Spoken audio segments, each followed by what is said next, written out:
Texas boxing scene is here with boxing manager extraordinaire Omega Moore in Austin, Texas. It's good to have you on, Omega. How's it going? How's your day going? Oh man, it's wonderful, man. Another day on top of the ground, not under it. Any day above ground's a good one, right? Yes, Um, sir. so I want to get into your cruiserweight. Dionardo Dino, as he's called, Minor, has a big fight coming up on a big card in San Francisco at the Cow Palace, which is where the Warriors used to play back in the day. Yes. Talk a little bit about your cruiserweight, how you got started with him, where he is in his career, and what he's got going on February 18th. Well, I started with Dionardo, as in we was at a sparring session, and he was actually sparring one of my homeboys, and just conversate with him, get to know him, and he was explaining to me how he was having such a hard time getting fights. Nobody's ever given him a fight, or if they did, it was against. At the time, he only had 3 fights, and if it did, it was against somebody like Robert Safar, who already at the time had 13, 14 fights. Um, so I was discussing. I said, "Hey, man, look, if you give me an opportunity, you know, just give me a chance and see what I can do."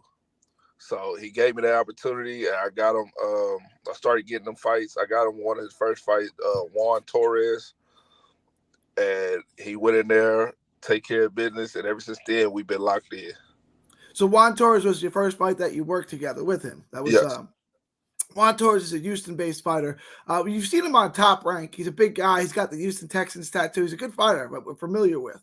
Um, Talk to me about. I mean, because you moved him along pretty quickly. Dionardo only has what 7 fights, six, Yes. 7 fights, 7 fights. and you got him on these big cards already. You've got his name out there. Talk about the. Well, first talk. We'll get into it, but get into the Juan Torres fight. Was he eager to take it? Did he know who Juan Torres was? Because the boxing world does. What was his thoughts going into that fight, and were you confident he could win? Because that's a quality opponent. So the Juan Torres fight was actually a late notice. It was a 1 week notice. That means he had 1 week to do his medicals and everything, and to take the fight. So when it came down to Juan Torres, I knew that he was faster than him.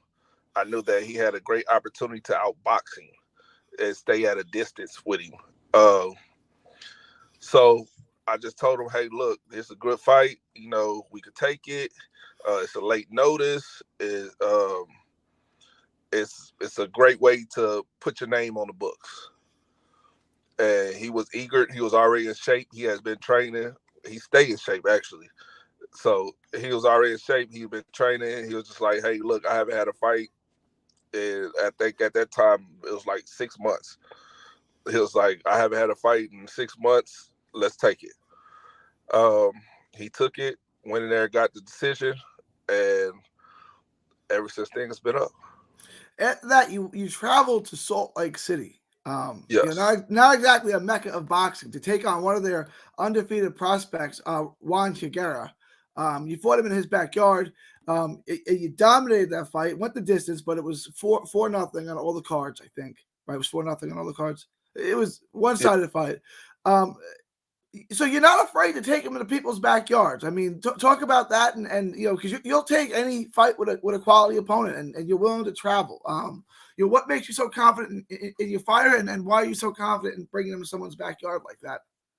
Well, first of all, his work ethic, that helps me a lot to know that, hey, look, you're in shape, you prepared for anything, you prepared to go in there to take care of business. Long story short, so when it comes to fighting out of town or out of state or whatever, at the end of the day, it's for him to get noticed around, not just here in Texas, but around the U.S. And on top of that, we want to fight opponents that mean something. Like I don't want to just fight 0-6 guys, 0-7 guys. His goal is to be a world champion, so we have to fight people that's in the way of going to get a world championship. I want to get to that because you built them up quickly, like I said, which is a problem for a lot of fighters, getting big fights and moving on. And you kind of have a strategy, man. That's what I want to get into in just a minute. But then Dino fought most recently um, on New Year's Eve in San Antonio. He fought Luis Valera, who he also fought to a draw in his pro debut. Obviously, a much different outcome this time. Talk about his most recent fight on New Year's Eve in San Antonio. So we a little back history on that. He got a draw, and the dude's a Cuban nationalist. He actually got a draw his first fight. He felt like he won. Later on in his career, they paths meet again. They both were still undefeated. And it was shout out to Dave. First of all, shout out to Davies Entertainment. Thank you for giving us the opportunity. They path meet up again. It was for the Texas title. He actually chose the opponent. He actually said he wanted to make that up. He wanted to prove to him, to himself, and everybody else that he won the first fight. So he went in there. It was a little tough.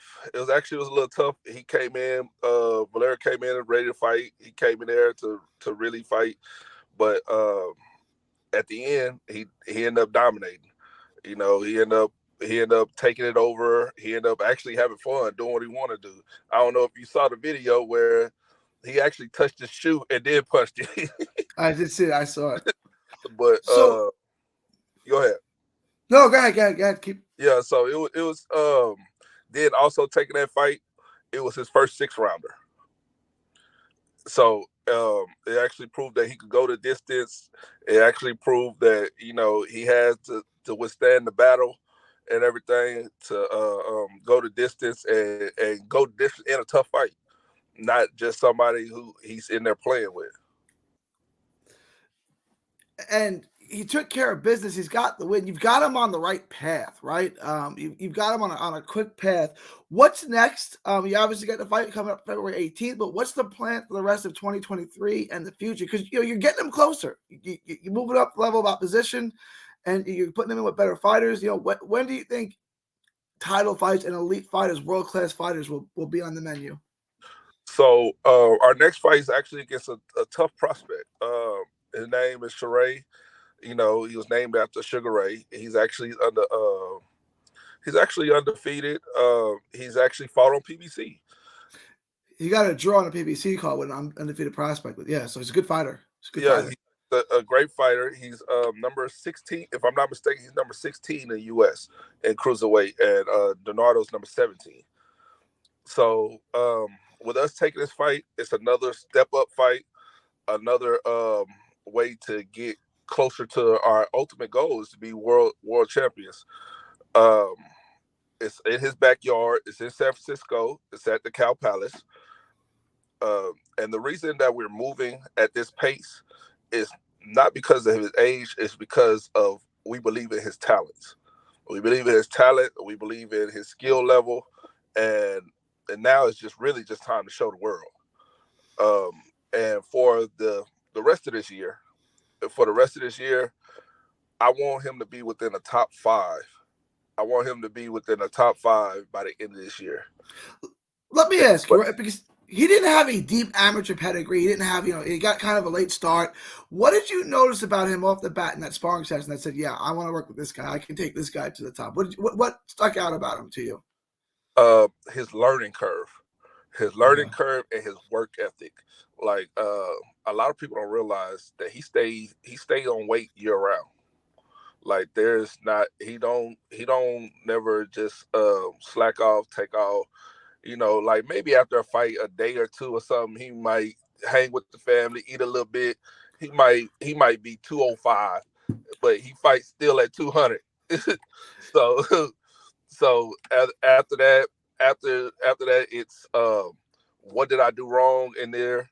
Where can I learn from it? And he's back to work, and he's back conditioning, strength conditioning, working out, training, and always strive to get better. He's actually sparred. His last couple of sparring partners has been Jared Anderson. I forget how you say his name. Jagua. F.A. Yeah, F.A. Jagua. Um, and even with sparring Neil, he's learned more and more and more. Uh, this camp, we've been working with Rashawn Champion, um, and just to see that, with Rashawn's skill level as a speed fighter and as a strong speed fighter at that, and just to see him learn how to adapt to the fighting style, or adapt to what's going on between all them fighters, all them great elite fighters. It's amazing for me. And as long as we keep on this path, hey, I don't see why we can't be world champions within the next year or two. You certainly got him moving quickly in the right direction. Now I've talked to him, and he's a cruiserweight, right? Yes. I know there's a glamour going up to heavyweight, the big money in the heavyweight division, but is the plan to just tunnel vision? Let's just focus in on the cruiserweight division. Your heavyweights are 250s, 260 pounds. Now let's just focus on the cruiserweight. Or, I mean, you got to keep him lasered in there, or does he have kind of this ambition to go to heavyweight? I'm sorry, phone call came in. What'd you say? Oh, does he? Is it difficult to keep him lasered in as a cruiserweight, or does he kind of have like this ambition to move up to heavyweight, right, where like the huge money and the big names are? Well, no. So because he sparred, I mean, not because he sparred, but because he's actually fought heavyweight. Juan Torres was heavyweight. Mm-hmm. Edgar was a heavyweight. Because he has sparred at heavyweight, and he realizes, like I keep pushing the issue for him, that hey man, these guys only gonna get bigger and stronger, and it's like, and he stays at 200. You know what I'm saying? He's like when he work out, his natural weight is 200. So it's like, hey man, I don't want you to risk this big beating. You know what I'm saying? Or somebody wear you down. Like example, like how Tyson Fury did Deontay Wilder. Yeah. You know what I'm saying? I don't want you to keep battling with these guys that's 50, 60, 80 pounds heavier than you when you could stay, right at where you're comfortable at and dominate. And cruiserweight's the right path. I mean, there's a path there. He's not going to have to battle guys, like you said, 50, 60, 80 pounds bigger than him, right? Because the day of the Evander Holyfield 6'2", 220-pound heavyweight, it's kind of gone, right? Like heavyweights are offensive lineman size now with skills and athleticism. It's a different breed now. So, for a guy his size, cruiserweight's definitely the right path. So I want to talk to you about that. You've built him up quickly. You've got him moving in the right direction. You know the Boxrec system really well. You know how to move a fighter. What kind of advice, what kind of tips would you give the managers and young fighters, young prospects on how to move up the system and how to work that point system? So when it comes to the point system, you got to look at who they fought. Have they ever been knocked out? And it's actually a tool that's offered on Boxrec. If you are a manager or whatever, you know what I'm saying? It's actually a tool that's offered. It'll let you know how many points this guy is worth. Like, for example, when we matched Dionardo with Vera, you know what I'm saying? Even though it was a rematch, he actually was still, because he's undefeated, he's actually still worth a substantial amount of points. And because it was for the Texas title, we actually got it, which made it consider a title fight. It actually gave us extra points. So you actually get points for either a decision, a draw, and a knockout, which all varies and worth a different amount of points. So if you're fighting a guy that's 0-6 or 1-13, he's probably not worth that many points. Right. But if he's never been knocked out, if he's like, one of these guys they have over in England who fight every week and they have 100 fights, but he's never been knocked out, that would help your rating more than a guy who's been knocked out 10 times, right? Yes. And if he's never been knocked out and he's fought, let's say the guy, since you mentioned England, say he fought David Light or something. You know what I'm saying? If he fought David Light, he actually benefited and gained points for fighting David Light, even win, lose, or draw. Especially if he goes the distance with them, he gets Yes. So you would actually get them points that he benefited from fighting that guy. You know what I'm saying? Because he was a more experienced top elite fighter. Now, if this guy, but you don't want to do that when you're at a certain level of your career, because then he's still not worth no points. Like, for example, we have we're actually looking to fight. I want the fight of Demetrius Banks. Demetrius Banks is number 8 in cruiserweight. He's 12-12-1. You know what I'm saying? I don't know how he get to number 8, but I believe he's in the way. You know what I'm Yeah. saying? So, but Demetrius Banks has fought some tough opponents. Him and Johnny Langston. Both of them has fought tough opponents, and both of them are in the top 10. They Johnny Langston known for getting knocked out by Jared Anderson. You know, but at the same time, he's number 9 in cruiserweight, I think. And so, hey, both of them has fought top opponents. Both of them, I want that fight, and I want them to get them out the way, move them out the way. So there's kind of a method to. I mean, Boxrec isn't a perfect system, right? Like, but there is a method to the madness, and you can figure it out. You can work, you know. So if you're fighting guys who are 0-6 and been knocked out 4 or 5 times, beating that guy is going to do absolutely nothing for you, right? But if you fight a veteran who's 20-15 who hasn't been knocked out, right, might not be that much of a more challenging fight, but it's gonna do a lot. It's going to work wonders for your Boxrec ranking. So that there is a method, there's a system to this madness. Yes, sir. Yes, sir. Very, very, very much so. Like, very, very much so. Cause so like, if a guy ain't been knocked out, I'm gonna give you an example. Let's say your fighter's at is ranked 98, and you fight a guy that ain't been knocked out. His ranking is probably gonna be around 70. You know what I'm saying? Um, you would then meet the median, because you're probably, by knocking him out or whatever, finishing him. If you knock him out, you'll go above him. Right. If you But decision him, you'll go about where he is. Yeah. yes, yes, and if you just beat him, then you'll be about almost where he is too. You'll be like right below him. You know what I'm saying? So like, it helps a whole bunch when you fight them type of guys that's considered, hey, I'm gonna come in and fight and not come in and lay down.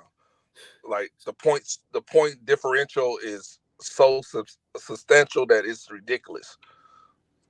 So what would you say to let's say there's a 20-year-old prospect, 4-0, 5-0, 3-0, 6-0, something like that, who wants to stay active, but he wants to fight guys who are 0-6 and been knocked out 4 times. What would you tell that fighter? Because He there's a got lot a of them. he got a long career ahead of him. He got a long career ahead of him, and he's gonna have a rude awakening by the time he get to 15. Well, by the time you get to 20-0, 15-0, and I hope he got a lot of money behind him, because Exactly. after a while they're gonna start charging him to fight him a lot. Yeah. Yeah, there's going to be a fighter fee. So okay, you've done actually a great job with Dino. You've talked about Dimitri Banks. Is that a name that you want? I mean, again, you're fighting a good opponent on February 18th. You don't look past any opponent. First off, let's get into that, because that's a great card. You got Andy Ventus on that card. You got Evan Holyfield on that card. Is it televised? Is there a streaming service? How can we check that out? Because that's a good card that a lot of people are going to want to watch. It will be streamed. I will post a link here soon in my social media. You can follow me at Omega More on Facebook, Omega More, Omega 1107 on Instagram. Um, but I will post a streaming service so everybody can watch it or whatever. But it's that card, this opportunity, should I say, it was actually supposed to previously happen November 5th. Okay. Uh, we actually supposed to fight them November 5th. Things didn't go quite as planned. It was late notice. Uh, so we had to pivot off, and we met past again.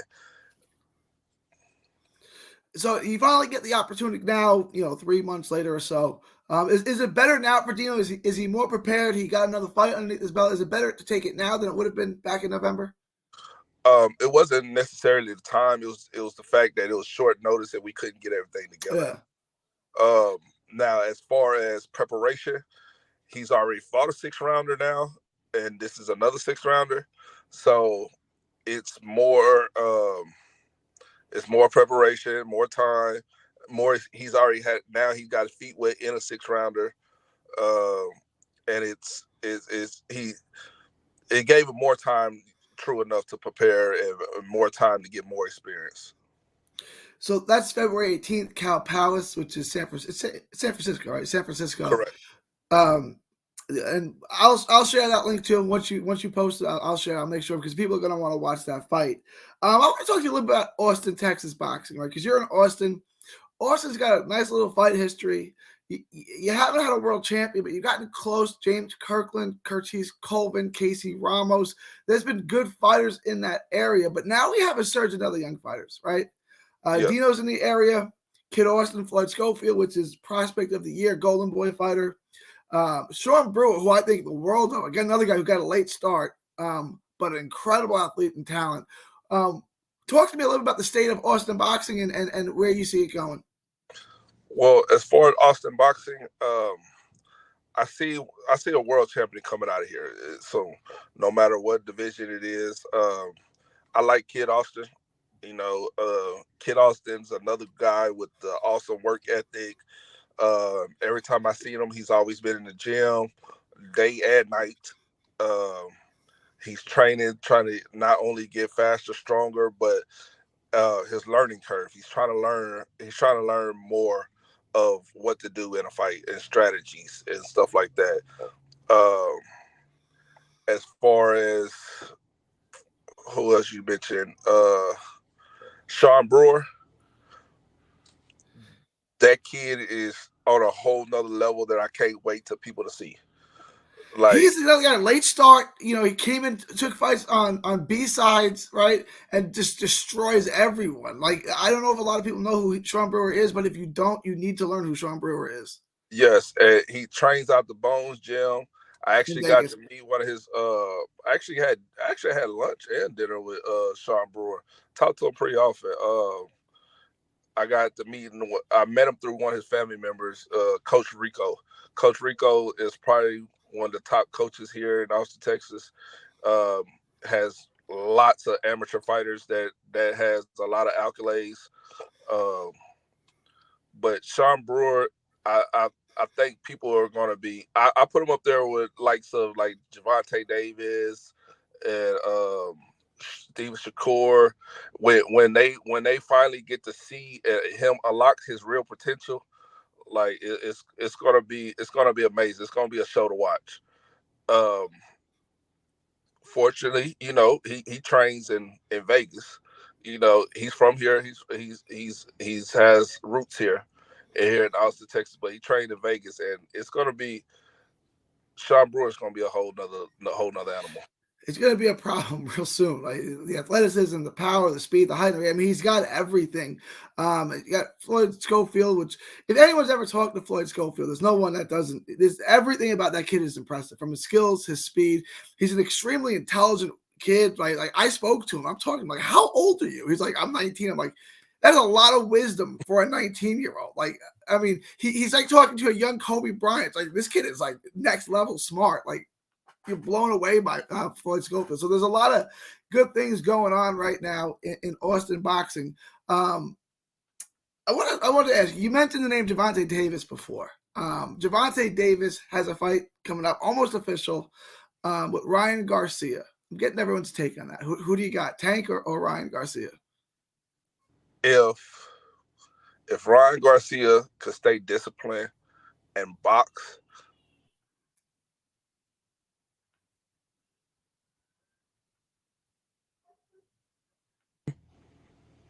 I lost you for a second. You said if Ryan Garcia can stay, yeah, he can stay disciplined and box, I believe that Ryan Garcia has a great chance. Okay. See, everyone I've asked, go ahead. Yeah, but if he at any point start get comfortable and get lazy, then it's a wrap, because he's got it's not the fact that it's going to be a one power shot. It's going to be a multitude who's going to wear down on him. And that's the X factor with Tank, right? I mean, you got to be sharp the entire time. He can explode at any point, right? So, that's why I kind of picked Tank to beat anyone in that weight class, right? For that reason. Like, Yeah. you got to be perfect. And he's pretty good at slipping and getting on the inside. So you don't even have to make that big of a mistake. Like, he'll just capitalize on whatever you give him. So, I appreciate what you're saying about Ryan. And I think Ryan's a master boxer, but like, I just can't pick against Tank. So I'm taking Tank in that. I mean, yeah, I'm taking Tank, but Okay. it's just like, hey, look, the only way to avoid it is to stay perfect. And then on top of that, a lot of people forget Gamboa knocked down Ryan. Yeah. And Tank, But I Luke think Campbell knocked. Campbell, I mean, Yeah. knocked down And Ryan. Luke Campbell's not a puncher. Yeah. And I think Davis hit a little bit harder than a Campbell. little bit harder than Luke Campbell, that's for sure. That was a fight in Dallas. Omega Moore, great pleasure having you on. Anything else? I didn't touch on anything else. Do you want to? Anything else you want to touch on? No, like I said, follow me on all social media. Omega 1107. If there's anybody that want to sponsor Dino, please contact me. You could DM me, message me, whatever. Please contact me. It's not like this, like Gary said, it's a great opportunity. It's going to be in San Francisco. It's going to be in front of a lot of big names. So please just contact me. We'll get everything together. We'll get a sponsorship package together.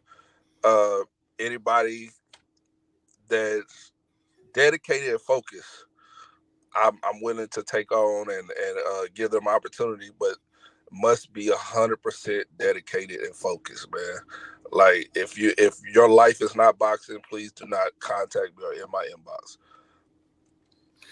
Omega Moore, thank you for your time. Look forward to seeing you in the future. Look forward to seeing this card on February 18th. Thank you for your time and God bless. Yes, God bless.